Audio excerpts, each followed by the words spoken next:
Bonjour, c'est Thierry Bézier, vous êtes bien sur Intruders TV. Je suis avec Eric Bayard et Régis Chouraki. Merci d'être venus nous voir aujourd'hui. Vous êtes là pour Jouméo. Première question, de quoi il s'agit? Donc Jouméo est un site de partage de photos.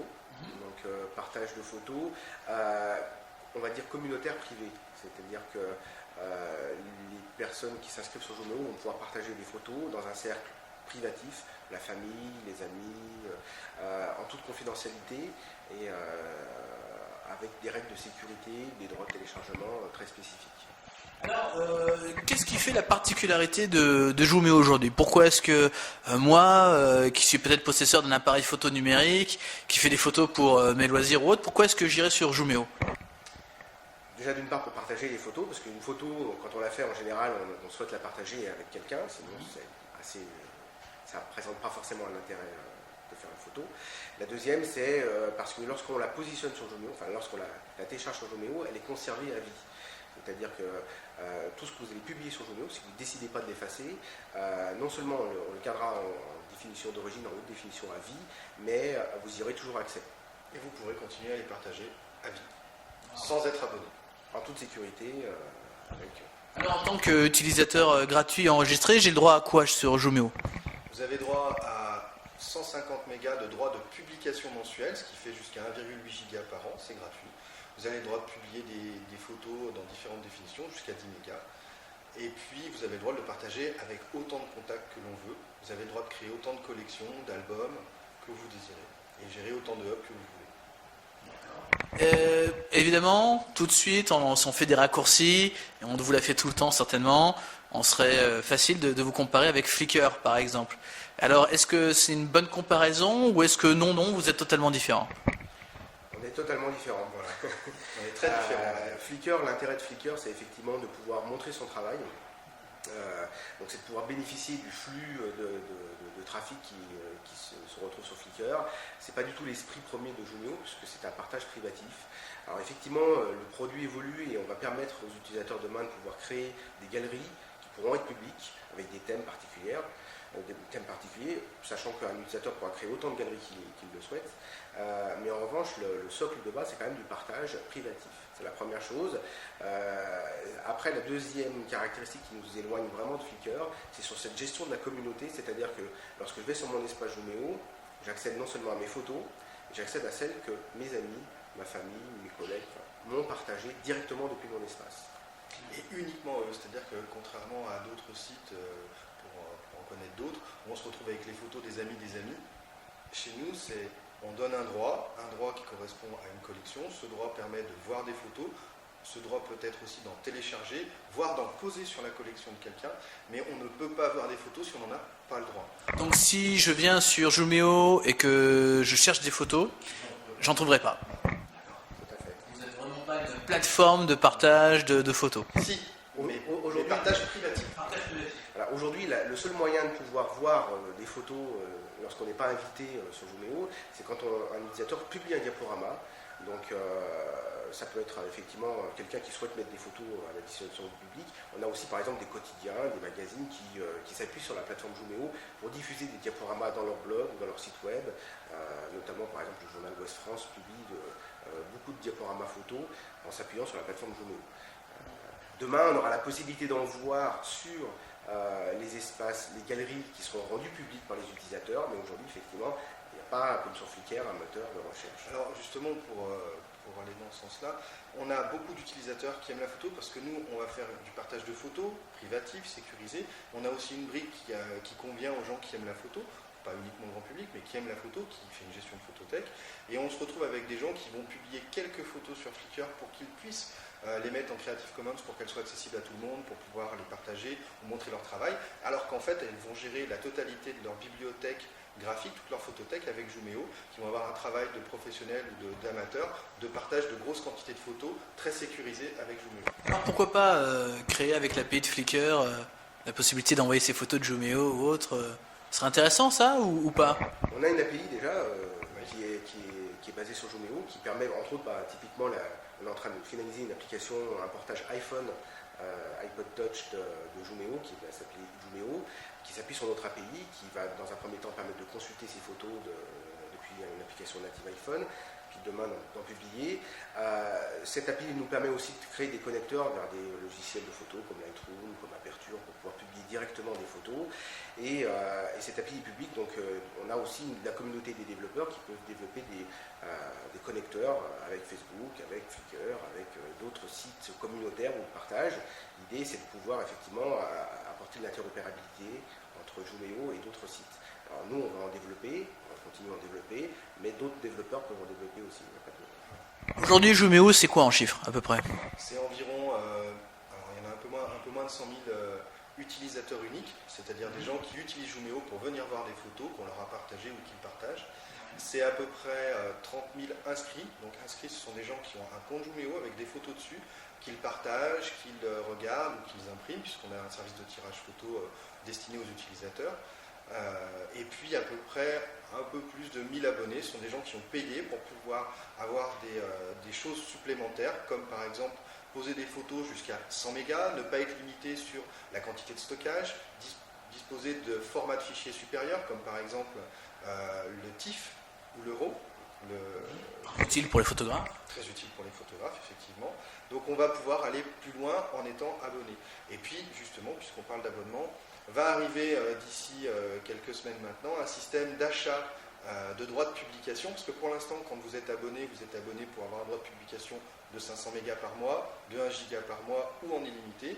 Et pour les gens qui n'ont pas envie de s'abonner ou qui ont besoin ponctuellement de mettre 5 gigas de photos et les rendre accessibles, on va faire un système de tickets à l'achat et on pourra avoir un droit immédiat de mettre 1, 2, 5 ou 10 gigas de photos. Et alors justement, c'est intéressant, pourquoi on passe de l'abonnement au ticket? Quels sont les retours que vous avez le plus souvent des utilisateurs? Qu'est-ce qu'ils réclament? On ne passe pas de l'un à l'autre parce que les abonnements perdurent sur Jouméo. C'était plutôt pour répondre à des besoins de certains de nos utilisateurs qui ont des besoins de publication très ponctuels. Or, ils n'ont pas forcément envie de s'abonner, même si les abonnements ne sont pas très chers, parce que la première offre est à 16 € par an, donc c'est un petit peu plus d'1 € par mois. Il y a des utilisateurs pour qui le partage n'est pas non plus quelque chose d'essentiel et qui souhaitent rester sur l'offre gratuite et si un jour ils ont un besoin ponctuel, pouvoir dépenser le minimum pour pouvoir publier. Sachant que tout ce qui a été publié sur Jouméo, même dans une offre payante, la différence avec Flickr, c'est que si vous renouvelez pas votre abonnement, par exemple vous avez pris une Infinite, vous avez publié 200 gigas de photos, c'est tout à fait possible, à la fin de l'année votre abonnement se termine, vos 200 gigas de photos sont non seulement conservées à vie, mais vous avez toujours accès en haute définition, vous n'êtes pas obligé de repayer pour garder ce que vous avez publié. C'est pareil sur Flickr. Non, vous n'avez plus accès à la version haute définition sur Flickr. Ah, la version originale, vous voulez dire, c'est ça? La version originale. Là, vous avez accès exactement comme si vous possédez encore vos droits. C'est très utile pour les gens qui veulent stocker des books ou des choses comme ça. En fait, l'idée des tickets, c'était de donner la possibilité à quelqu'un qui a couvert un événement de mettre plein de photos. Je donne un exemple simple. Un anniversaire, j'ai fait pour 2 gigas de photos. J'ai des amis, il y en a un qui a fait pour 1 giga, l'autre pour 3 gigas. Je vais sur Jouméo, j'achète 5 gigas de droits de publication dans le mois, je mets mes 2 gigas et je donne accès à mes amis à des collections, je crée des collections sur lesquelles je donne un droit d'accès de publication. Eux peuvent venir poser des photos, on regroupe le tout. Les 5 gigas de l'événement sont présents sur mon compte, accessibles à mes amis. Pour Jouméo, c'est quoi l'utilisateur type? Quel est finalement l'utilisateur qui est le plus présent sur votre plateforme? C'est très varié, justement. C'est un site qui s'adresse à un public très large. Ça va effectivement du particulier qui a besoin de partager des photos dans un cadre privé, en passant par des photographes professionnels ou des photographes amateurs. Alors c'est vrai qu'aujourd'hui, on couvre plus les besoins d'un partage privatif. Ça peut être une agence de com aussi d'ailleurs qui peut utiliser Jouméo comme outil d'échange avec des clients pour pouvoir envoyer des visuels, avoir un retour, etc. Mais aujourd'hui, il manque la partie publique encore pour pouvoir exposer son travail, pour pouvoir exposer des galeries, etc. C'est ce qui va arriver dans les évolutions de Jouméo. Donc aujourd'hui, donc là, ça y est, on pourra vous comparer avec Flickr alors. Pas tout à fait, parce que Flickr, c'est quand même le portail. Ce qui est intéressant, c'est le portail. Voilà. On arrive sur le portail et on accède à toutes les photos. Si demain, par exemple, vous êtes un photographe professionnel et vous exposez votre travail, vous allez le faire au travers d'une galerie Jouméo avec une URL spécifique. Ce ne sera pas une URL... ça sera une URL vraiment pour votre... Par exemple, ça sera quand même à vous de faire la promotion de votre adresse internet. Vous pourrez aussi publier, comme vous pouvez le faire aujourd'hui, des diaporamas dans votre propre site web si vous avez déjà un site web ou un blog. Il n'y a pas la vocation de faire un portail global de la photo autour de Jouméo, mais vraiment de mettre en avant la photo. C'est ce qui nous différencie aussi fortement de Flickr, c'est que quand on arrive sur Flickr, on a les photos, on a du texte, on a tout un tas de choses autour qui nuisent, à notre sens, à la photo. Jouméo, c'est vraiment la place maximum à la photo, et ça restera dans cette philosophie-là. Bon, très bien. Et alors, comme ça fait 1 an que vous existez, au bout d'1 an, quelles sont les conclusions, quel est le bilan qu'on peut mener sur sa start-up, alors, sur son produit? Alors déjà, d'une part, on l'a confronté au marché on va dire, national. Le site est en anglais et en français, mais aujourd'hui, nos clients, même si on a des clients un peu partout, du Canada, du Danemark, d'Afrique du Nord, etc., c'est quand même essentiellement des clients français. On a trouvé notre public, ça c'est certain. Le taux de conversion vers des offres payantes est en constante progression et les gens s'abonnent pour 2 ans même, donc on le voit qu'on répond à un vrai besoin. Le retour des utilisateurs est assez enthousiaste sur l'outil et les autres modes de monétisation qu'on a imaginés par la suite, qui se mettront en place sur les 2-3 ans à venir, vont venir compléter notre offre pour répondre à des besoins pour les professionnels ou pour les photographes ou pour les particuliers aguerris, etc. Le bilan est plutôt positif. Il faut internationaliser le site aujourd'hui pour lui donner une dimension plus importante. Et puis décliner les autres services verticaux qu'on a imaginés, et notamment exploiter ce qui fait la force de Jouméo aujourd'hui, qui est l'aspect communautaire, où là on a une stratégie pour pouvoir permettre demain d'avoir accès non seulement à ses photos, mais celles de sa communauté directement depuis effectivement son espace Jouméo, mais aussi au travers de cadres photos numériques, de box, etc. Avec une fonction particulière qui est, j'allais dire, une diffusion intelligente des photos, c'est-à-dire que typiquement, un cadre Wi-Fi, au lieu de me montrer mes photos que je connais déjà, parce que je les ai déjà prises, va pouvoir me montrer les photos de mes frères et sœurs, de mes parents, de ma famille, etc., ou de mes amis, sans que je sois obligé de faire une action spécifique, ce qui va donner un rôle plus social au cadre, par exemple, si on prend l'exemple du cadre photo, un rôle un peu plus centralisateur autour de la photo, qui est un média. D'accord, ça semble une évolution sans foi toute logique et tracée. Vous, chez Jouméo, vous êtes qui alors exactement? Vous êtes une société, vous êtes une vraie start-up, vous êtes fondé, vous êtes... Alors en fait, la société s'appelle AirSense, c'est la société qui édite le site Jouméo. Elle est composée de 3 fondateurs, dont un présent, et puis de moi-même, mais qui suis arrivé il y a à peu près 1 an dans la société pour développer toute la partie marketing et commerciale de la société. Donc la société est basée à Lyon. Voilà. D'accord. Vous existez depuis longtemps, vous avez quoi comme activité principale? Jouméo, mais en fait, AirSense c'est un éditeur, mais aujourd'hui on se focalise sur Jouméo, et notre volonté c'est vraiment de diffuser, déployer Jouméo à l'international. Dans l'aspect technologique, alors ça marche très bien, c'est Jouméo, tout va très bien. Quelles sont les améliorations que vous aimeriez apporter? Alors, vous avez parlé du iPhone tout à l'heure, la possibilité d'avoir accès directement à des logiciels tels que Lightroom, Aperture, etc.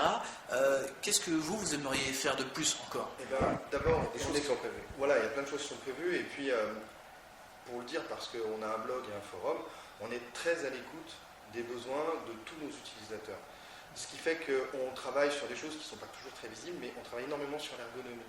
Parce que c'est un des sujets qu'on n'a pas abordé, mais une des très grosses différences avec tous les sites de partage de photos, c'est le côté ergonomique et intuitif du site, parce qu'il est en flash, ça ressemble à une application, tout se fait à la souris. On a aussi des aides pour les gens qui ne sont pas des informaticiens, avec un système de boutons où on clique dessus, on fait les actions dont on a besoin. Mais là-dessus, on est très sensible, ce qui fait que nos améliorations passent d'abord par l'écoute des utilisateurs pour répondre à leurs besoins en termes de facilité d'emploi, et ensuite on cherche à rajouter d'autres services. Mais d'abord l'ergonomie, ensuite les services, et on essaie de caler toujours les services par rapport aux besoins. Par exemple, le tirage photo, on a eu un certain nombre de demandes. On savait très bien qu'on n'allait pas se transformer en imprimeur photo discount du marché. Par contre, on avait eu un certain nombre de demandes parce que des gens qui vont mettre 4, 5, 10, 20 gigas de photos sur Jouméo n'ont pas envie de prendre les photos, d'aller les déplacer chez quelqu'un d'autre pour faire un agrandissement ou un simple tirage.